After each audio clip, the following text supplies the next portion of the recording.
welcome everybody today. Thank you for joining us for a conversation between Brett and Garrett about EOS implementation, some real world experiences. I got to sit in on a pre-conversation with them last week. It's really, really interesting stuff, and I'm excited to hear them dive into the conversation. But before we do that, I would like to introduce our two panelists for today. We have Brett, who has already been introduced twice in the last two webinars, which you can go back and listen to if you'd like to. So I'm not going to give the full introduction for him. But Brett has done a ton of different things, from being CFO of a $1 billion insurance company to helping a company go from a $400K loss to a $1.2 million profit in just a few years. Fell in love with the traction system after reading the book, and you can hear all about his story there. Again, in a previous webinar, he lives in Atlanta, Georgia, with his dogs and children and wife now. So we will move over to Garrett, who thankfully gave me a very long, about 20-minute bio, but I'm going to have to shorten that for him.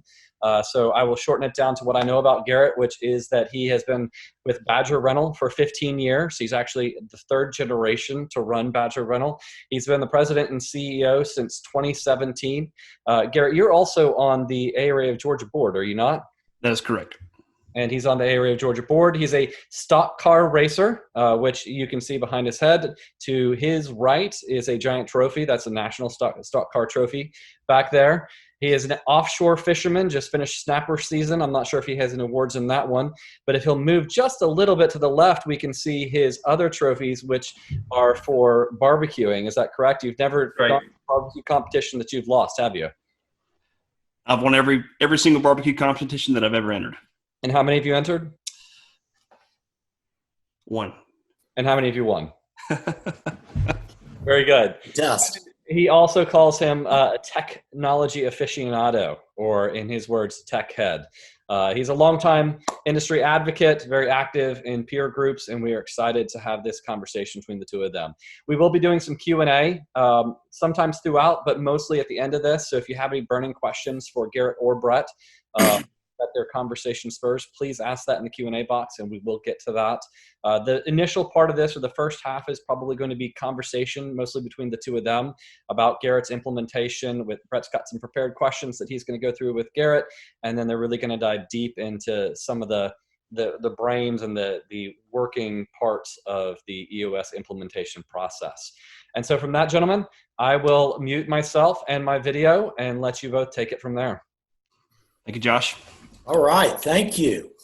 Well, I tell you what, I'll get us started here. So as y'all can tell, I'm wearing my Badger gear. Garrett's one of my absolute favorite clients, and EOS Champ runs a great business.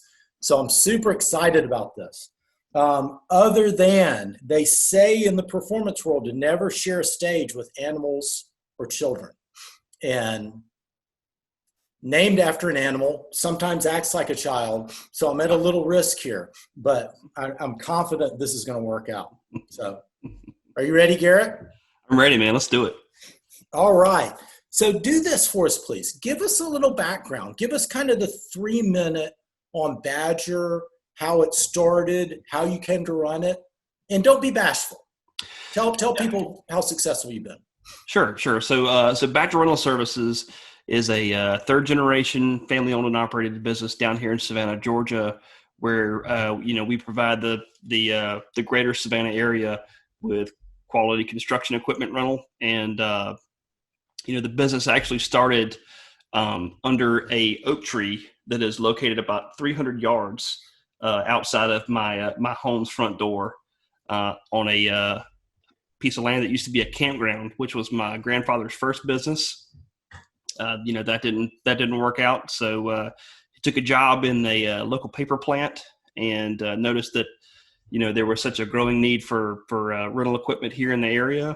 And, just started small with a few pieces, an air compressor and a couple of plate packers. And, soon grew to a full-time gig for him. In the late 80s, we actually moved into Garden City, which is the industrial suburb of Savannah, Georgia, where we still have our business, and hired his two sons-in-laws, my dad and my uncle, and they grew the business to to what it's become. And in 2017, my two cousins and I purchased the business and have been running it ever since. All right. And how have y'all done? Give us a feel for it. I've been very fortunate to be part of the team that's continued to grow the success at Badger and to carry on the family name for the past 2 years. The company has been named one of the Top Gun recipients by peer industrial groups, and we've continued to grow in size and profitability and to better serve Savannah and our customers. So we've been very, very fortunate. Yeah, well, congratulations. Thank you. And Garrett is pretty humble. They're running a great business, strong balance sheet, beautiful location. So really doing a great job. In the U.S. world, we think a lot, we talk a lot about hitting the ceiling, this idea that businesses don't grow in this nice linear path. They grow for a while, things go well, and then they start to flatten out, and you feel stuck. Now, it sounds like y'all have done well for a long time, but what made you feel like y'all were hitting the ceiling? Maybe y'all were stuck. Sure, Brett. So, every business seems to follow this hitting the ceiling pattern. But in particular, family businesses that are transitioning throughout the generations, run into their own unique situations. My uncle and my dad pretty much co-managed the business in a very 50-50 way. They kind of occupied the same title, were very much alike in their personalities and strengths. My business partners and I are not that way. We're very different people, which we celebrate and are very grateful for. But we knew that to continue to have success in the industry, we were going to have to grow in complexity, and we were going to have to, make space for everybody's individual strengths. We also have a partner who is part owner, but is not in the daily operation of the business. So we had to figure out how that was going to work. And, we knew that we had to keep going forward, and to do that, we were going to have to change the way that we govern the business. Traction's been a huge part of that. It's been very good for us. It has worked out very well. Yeah. It's old adage that what got us here ain't necessarily going to get us to the next place. Yeah, that's right. So, we talked about last time that the dynamics of a family business are complex in a way that, when the founder starts the business, what's good for the family is automatically good for the business. As that moves into the second generation, now there aren't 2 people, there are 4 people involved. The personal interest and the business interest may become misaligned a little bit, but by the time that the business moves into the third generation, if you're not careful and you're not very intentional about how you set up the business, those personal interests and business interests may become, perpendicular to each other. And, the business might not serve the interest of the family might not serve the interest of the business. So it takes a lot of intention and a lot of good planning and a lot of good conversations to get it going right. Yeah, and that's a real good point. Knowing both you and your cousin Aaron, very different skills, but both of you are very much needed. And while it might have worked for your dads to just kind of share and do the same, use the same skills, it came a point where you needed a structure. To get really specific, an accountability chart, and let's fit in and see where are we going to fit. And we find that a lot. We got a lot of talents, but it's how do we put them in the right seat so we can really use them? Yeah, you're dead on the money, Brett. There was so much energy and so much forward momentum created by getting really clear on, what the organization looks like on paper and what are the key responsibilities for everybody's role inside of the company, and what also were not the key responsibility roles for me personally and for Aaron personally. And, really allowed us to focus in on, our area of expertise, our area of responsibility. And, it's a really, really powerful thing when you get clear on, who's accountable and who reports to who. Yeah. Yeah. Absolutely.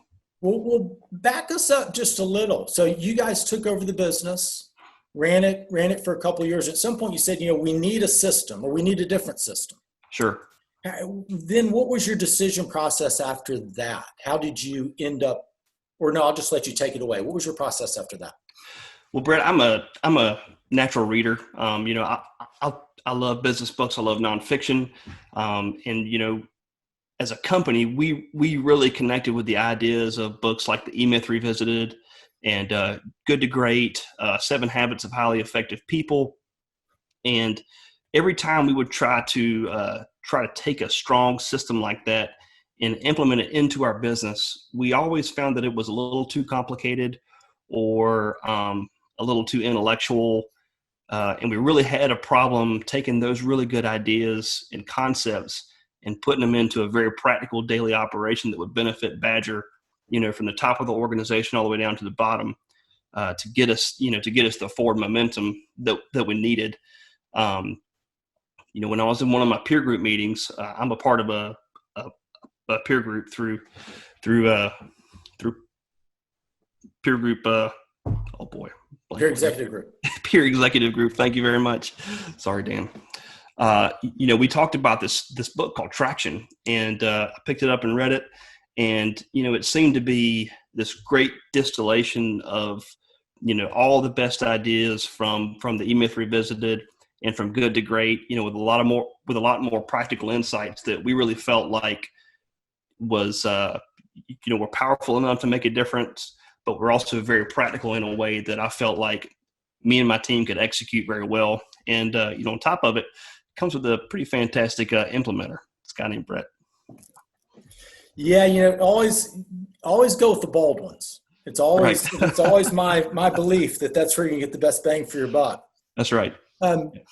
So I don't know if I ever told you. We probably did. I ran EOS in my business back when I had a healthcare business, and I found a lot of the same things. And that was EOS was comprehensive, but simple enough with a nice kind of wrapper, a nice cohesive system that you could execute on.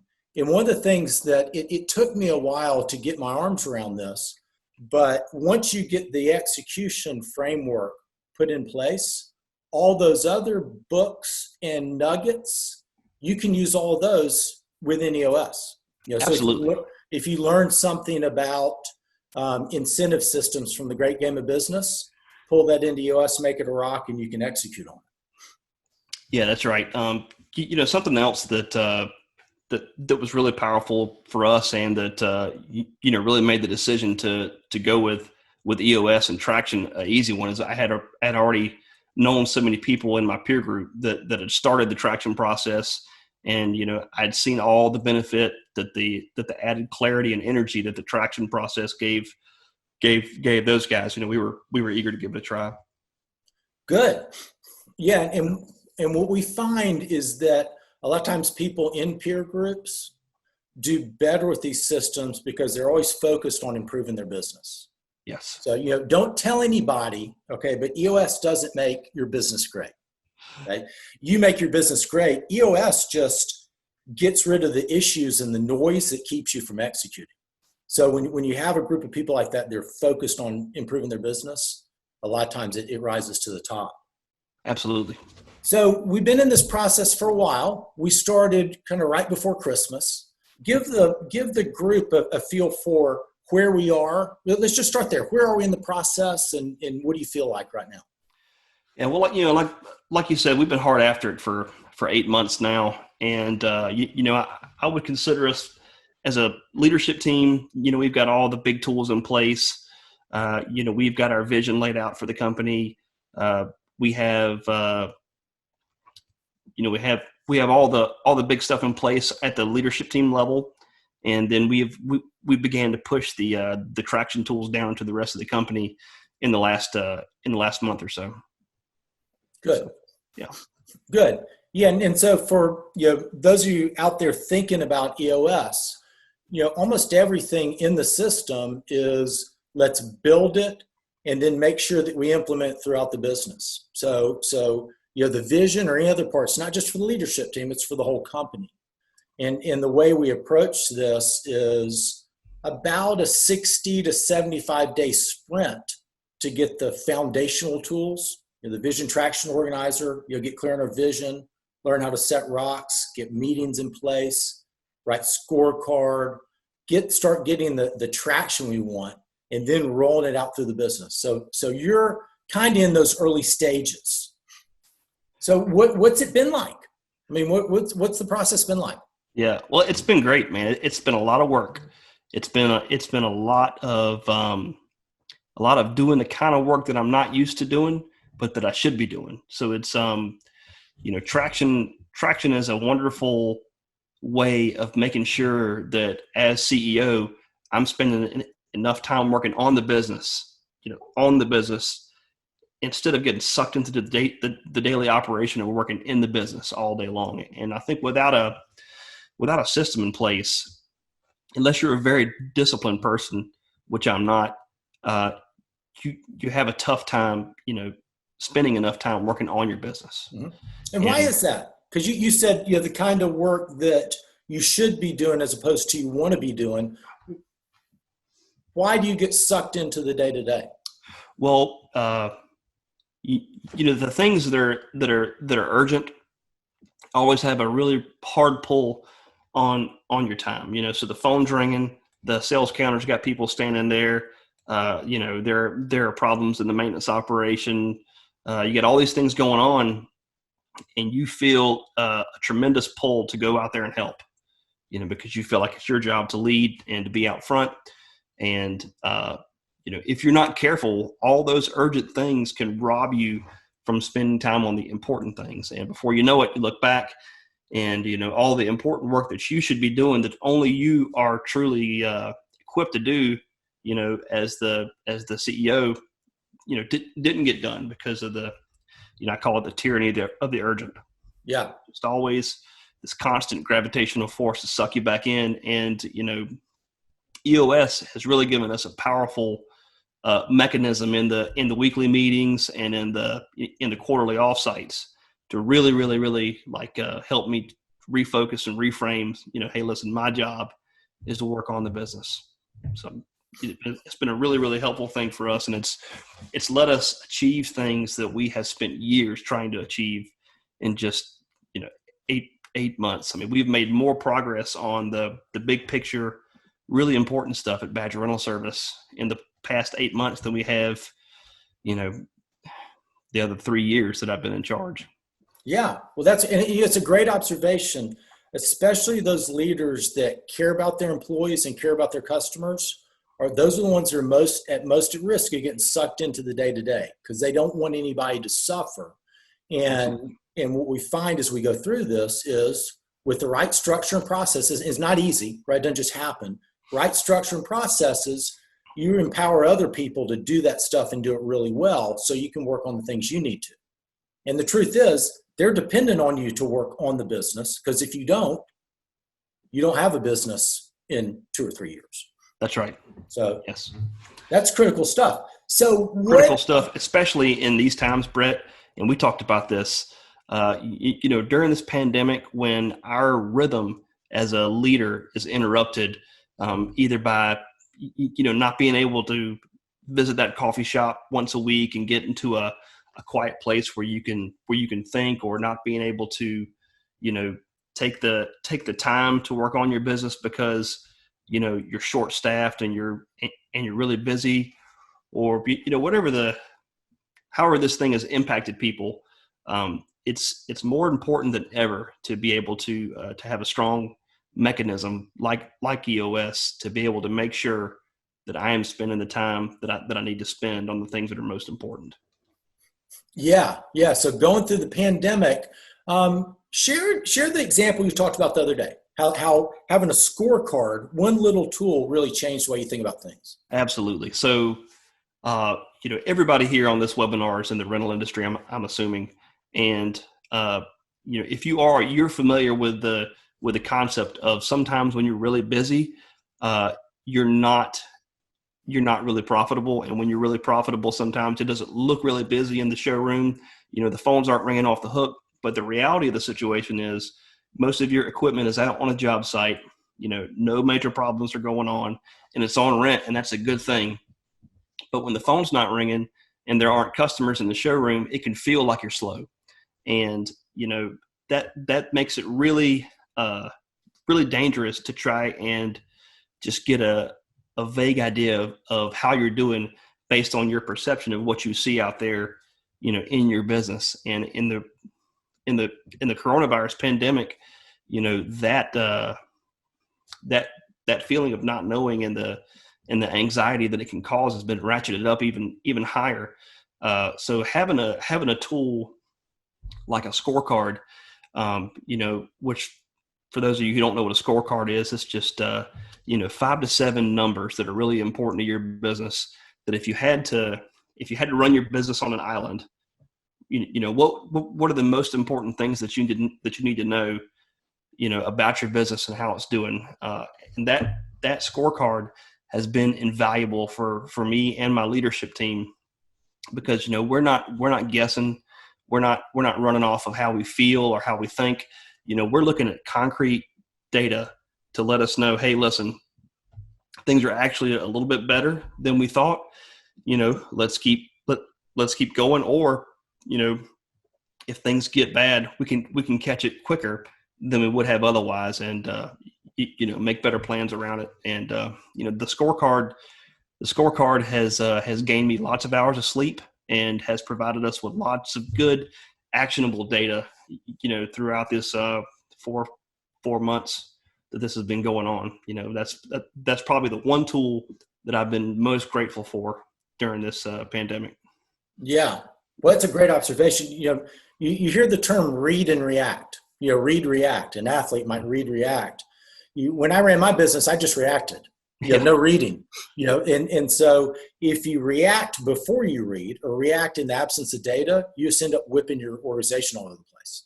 So when I finally got a scorecard, it's like, I can have a more sober approach to things and think through it and make an adjustment that really fit the organization better. Absolutely. Yeah. Yeah. So that's a great, the other things that when I talk to people running EOS is having the regular meeting cadence and the right communication mechanisms have been really helpful, because it's hard to implement those things in the midst of the crisis. You almost have to have them beforehand. Yes. Yeah. So, these tools are very important, during this whole coronavirus thing, and to try to develop a tool while we're going through the event would be almost impossible. It's like when this opportunity comes, it's too late to prepare. So, my team and I, we were very grateful to have all that work, done already. And we've definitely reaped the benefit of it. Good. So you said, and oh, by the way, before I jump to the next question, if you guys got questions, please enter them in the chat box. Josh is capturing them. If there's one we need to answer now, we'll get it now. If not, we'll get it a little while when we do Q&A. You said you're in the early parts of rolling it out. What do you mean by that? What are you doing right now in terms of getting EOS deeper in your business? Sure. So, we've actually shared the vision, shared the entire vision traction organizer with the team, with the whole team. We've had opportunity to share the accountability chart with the team, and actually sat down with each different division and, really got in fine detail about the accountability chart and the vision. And, it's provided us with an opportunity to have a lot of conversations with the team members. And they're really interested in the vision. They are really interested in the direction that the company that they work at are going. Lots of times we don't think about how powerful it is to have everybody in the organization, pointed in one direction and all, rowing the boat at the same time. And that's been a really good thing for us. We've also implemented department level meetings. We've been meeting as a leadership team for probably 6-7 months now. But in the last month, we've actually implemented the L10 meeting format into the different departments at Badger, and it's provided some some powerful momentum too. That's great. Yeah. And all you guys listening out there, never underestimate how much your team or your people, your extended team, everybody in your business wants to know about your vision. Even Absolutely. the ones that you think don't care, they care. Okay. They're there for a reason. They want to be working long into the future. They absolutely care about your vision. So share it with them. And that will pay off long way down the road. Yep. So you're in this implementation process. If you think of, and it's been a fairly short journey thus far, 8 or 9 months. Mm-hmm. What's been the most challenging aspect, and what's been the biggest win or the thing you like best about this? Sure. Well, I can tell you that the most challenging aspect of the entire things are the very frank conversations that the clarity in your organization creates. So one of the foundational tools of traction is the people analyzer, and part of the people analyzer is this question that we always ask of each individual employee: do they get it? Do they want it? Do they have the capacity to perform their duties? GWC, and those three questions have provided us with a lot of clarity around maybe a employee's performance that they weren't quite happy and we weren't quite happy, but it was hard to really put a finger on what the problem was. It's provided us with a good tool to analyze the situation and provide them some feedback, and that's gonna create a lot of conversations around that. And it's been challenging to have those conversations, but it's also been very, very healthy for the organization. And I would say that the best thing is all the energy that's getting the vision nailed down and the chart of responsibilities nailed down, and just all the clarity that creates in everybody's mind, has provided us with a momentum that I don't know. It's hard to verbalize, but it feels different in the organization now that everybody knows when they show up, hey, this is my job. This is what I'm responsible for. This is what I'm accountable for. Yeah. And that's a common theme. Something we always need to think about is clarity. And this system drives a lot of clarity. Clarity creates energy. Okay. Yes. To the extent people are on board, because now they know, okay, here's where we're going. Here's my role. And if they're the right people, that's energizing. On the other hand, or along with, I shouldn't say on the other hand, but along with that, clarity brings accountability. Yes. And if people aren't a fit, and for those of you out there that ever reading Jim Collins, you hear about right people, right seats, or getting the right people on the bus. That's what the people analyzer is answering. Is this the right person? Do they fit my values? And are they in the right seat? And having that tool, it doesn't make those conversations fun or easy. They're still difficult. That's right. But it gives you something to work on and talk to. So instead of me saying, Garrett, you need to do better, it's Garrett and I sitting down, looking at the tool and building a plan to get him where he needs to be. And eventually he may get where he needs to be, or eventually he may decide that he'll be happier someplace else. But you're using the tool, treating people with openness and honesty, and working through the process. Yeah, we found that that whole process really gives somebody who's not a good fit for the organization to self-select out of that seat. When you sit down and you explain the people analyzer and their position in the chart of responsibility, it is super clear what's expected of them, and it's super clear, what success looks like in that position. And it gives everybody an incredible opportunity to say, hey, listen, I really understand where the company's going. I understand my role's part in that vision, and I just don't want to be a part of it. Right. So I think it's a very powerful time, for somebody that doesn't need to be on the bus to go, hey, listen, I need to get off this bus because it's going somewhere that I don't want to go. And have you had anybody at this point that that made that decision? It's time to get off? No, we haven't. Yeah. You will sooner or later. Yeah, I'm sure. But again, that clarity is really helpful. What's it been like in terms of your leadership team, in terms of your communication? And has that been a positive? Has that been difficult? What's that been like? So the leadership team has probably benefited the most from the EOS system. We are not a natural meeting, type organization. We've always been just kind of get out there and get it done. Maybe a little huddle here and there, but certainly no formal structure to our meetings before this. And part of the reason that you really need an implementer to help you through this process is because he can lend some credibility to some of the big asks that you're going to be asking your leadership team to do, like meeting for an hour and a half every week, which was a radical change for us. And, that was met with some skepticism and some, hey, listen, we don't have time to stop work for an hour and a half every week to meet, and, Brett really did a good job at, really connecting the why behind, why we need to stop and had this meeting every single week. And, we're 6 months in, 7 months into a leadership team level L10. And I can tell you every single person on my leadership team can't imagine doing their job without being in that L10 meeting now. There's no doubt about that. That's good to hear. Yeah.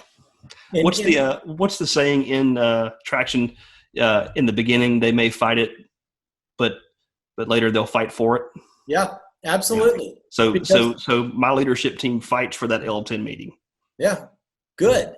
And look, it's normal to be skeptical because most meetings are not good. Most meetings are unproductive, and meetings tend to devolve into two things: a status update and discussion without facts. And L10s are neither of those. We want 90 minutes. And for those of you that aren't familiar with the level 10 meeting, I won't walk you through the whole agenda, but it's really 90 minutes to make sure that as a leadership team, we're checking in on things we have to do, which is hit our scorecard metrics, move our rocks or quarterly projects down the road, and take care of our people. And then to the extent we're not doing any of those, we're working issues and building to-dos and knocking out all the near-term things. And what teams almost always find, and except for the rare exception where they're just not a fit for the system, they almost always find is that 90 minutes might save them 3 or 4 or 5 hours over the course of the week in little meetings and phone calls and interrupted work. So it's a time saver ultimately. Yes. And it's a time at Badger too, where all the information that needs to get broken out of the silos, whether it might be the maintenance department that, knows something that the office staff needs to know about, but they just didn't think to tell them, or, the sales department needs to let the facilities ops team know. We find so many examples when we're in that meeting, where I might be talking about an issue to the head of the maintenance department, and the facilities operation team goes, "Oh, really? That's an issue? We can fix that." And there's just so much that clicks in when you look back, specifically with the issues part of the meetings. When you look back and you see just how many small things that were holding your company back have been knocked out and are no longer an issue, that is a cool feeling. Yeah. And something we just otherwise we just simply wouldn't have dealt with it. So it's been a really cool thing to go back and look at that archived issues list and just see the dozens and dozens of issues that were pretty big issues, that are now they're not issues anymore. Yeah. I once was solving issues with a client, and there had been a miscommunication between marketing and operations before we started the process. And operations was actually trying to do the opposite of what marketing wanted. And we didn't learn this till we worked this issue, and in 4 minutes saved $750,000. So that doesn't happen every time. So don't hold me to that. Yeah, we haven't had that happen yet. Yeah, but every once in a while you get a winner like that. When's it going to happen for me, Brett? I got to know. So trick question. I haven't prepared you for this. How Okay. long do you plan to run EOS? How long do I plan to run EOS? Yeah, in your business. I plan on running EOS as long as I run my business. Not necessarily in the way that we are putting so much effort into implementing it now. But we plan on using the tools and the disciplines and the clarity that the EOS program has given us in our business. Some of them now it's not an option. Like, we need to have some of the tools that are in place, like the L10 meetings, like the chart of responsibility, like the vision traction organizer. We need them now. So it's not a question of when I plan on stopping. This is now kind of it's baked into who we are and how we do business. Yeah. So I'm glad you answered that way. I thought I shouldn't tee this up without That was asking. a risk. That was a risk. But that's the thing. This is a way of life. It would be analogous to changing your eating and exercise habits versus going on a crash diet. Yes. So right. we implement EOS and you run it forever, 90 days at a time. Let's focus on the right things and get those knocked out. Now, you don't run it with me forever. Right. Okay? It's a couple of years of me coaching you into this process. And then my goal is to get you independent. Now, if you want me to come back after that, well, I'd love to. But my goal is to get you independent where you can run the system without me. So that's just something, I want people to understand. This is not a flash in the pan or a miracle cure. This is a steady discipline of running your business, getting clear on your objectives every 90 days and making sure you execute on those. Brett, can we spend a minute to talk about why EOS runs on these 90-day windows? It's been a very powerful part of what's made it so effective for us. And I've even told you before we go into one of our quarterly meetings that, man, like my team and myself, we are like running out of steam. We are running out of energy to put into the EOS system. We're not necessarily making as much progress on our rocks as I thought that we would have at this point, and I kind of walked into one of those meetings discouraged. And I told you before the meeting, I hope that this kind of stokes a fire back under us, because we really need, we need to be re-engaged into this process if it's going to work for us. And, it did, man. We walk out of that meeting with a renewed commitment to get our work done and a renewed focus on the things that are most important, because, in the book Traction, they talk about, the human mind can only focus for about 90 days. Right. After that, we begin to kind of just drift off into what we've always done or, whatever the newest distraction might be for us. But, having that 90-day refocus has been very, very powerful for us. Yeah. And so you really hit the nail on the head. At about 90 days, we start to get frazzled. And some of that is real biological science. Some of that is systems that come before Rockefeller habits and other things that said, this 90-day cadence works best.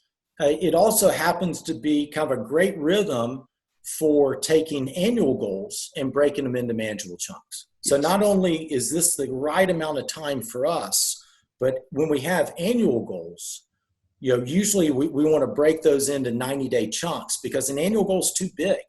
None of us can, if we say we want to put in all new computer systems, it's just too big. If we say this quarter, we want to select the system, hire the vendor, and write the requirements. Okay, we can do that. And then we'll move to the next step next time. So it's a great observation. Us EOS implementers, we have quarterlies we're the same. Every 90 days I go in, I'm like all confused and not clear, and we come out of there with clarity. So absolutely. Yeah, it's a powerful rhythm that before EOS we paid no attention to. Just kind of like one continuous slog to wherever it was that we were going. We never were really clear, but it was just kind of like one continuous unbreaking march. And And now we feel like we really are sprinting to those 90-day goals, and we are accomplishing so much more than we would have otherwise. Yeah, and so another good point, without that 90-day cadence, teams go one of two directions. Some drift off and get lazy, some work themselves to a nub, neither one of which is good.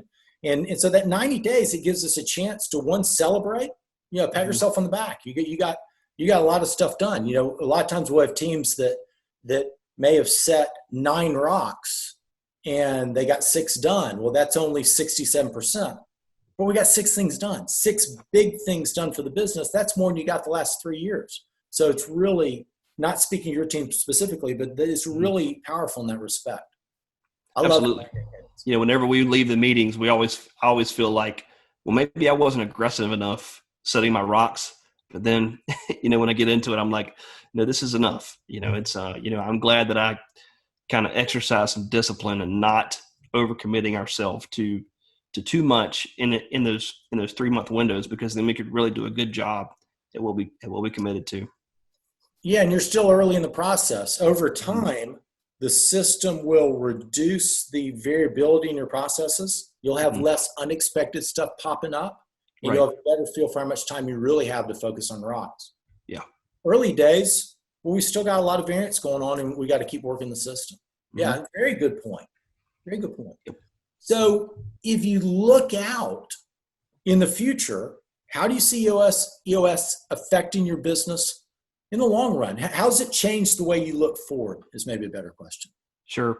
So before EOS, we were 25 employees, very, very busy, with the organization basically being totally flat. Everybody that worked there could come walk up to me or Aaron and say, hey, what do you want me to do about this? What do you want me to do about that? And we were at the very top of our capacity as an organization to do anything. So, we kind of started this process for a year or two where we would add an employee and not see any extra production, because we were not placing them in a system that would allow them to contribute. We would add equipment and not see any extra revenue, because the system was capped. And now, gaining all the clarity, having a clear vision, communicating everything down into the organization where we can get everybody rowing in the same direction.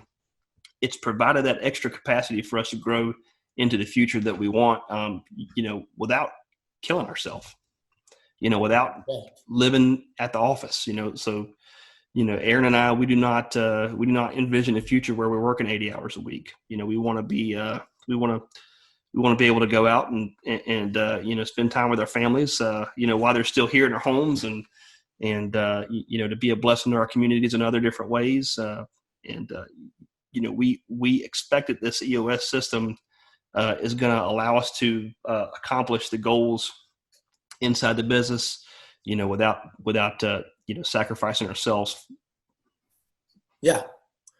So, one thing that you hit on there, and that's making people successful. We got to remember, people want to be successful. And a lot of times when people hear about EOS or any operating systems, they think of it as just kind of a way to drive more productivity people and drive harder. And of course, we do want more productivity, but EOS is really about 3 things. It's about getting crystal clear in our vision, so we know where we're going, because if you don't know where you're going, you're not going to get there. Getting that traction, discipline, and accountability, and then getting healthy, functional teams. And if we do this right, it's a better place to work. This isn't a place where we're just putting the screws to people. It's a better place for everybody involved. We know that the people that we want working at our organization, they want to know how they're doing.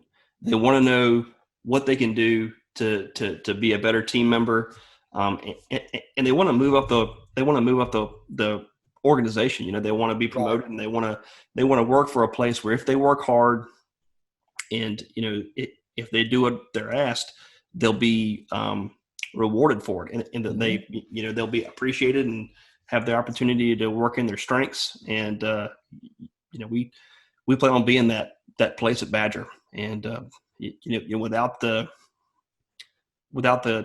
the clarity that the EOS system provides, it would be a lot more difficult. Well, great.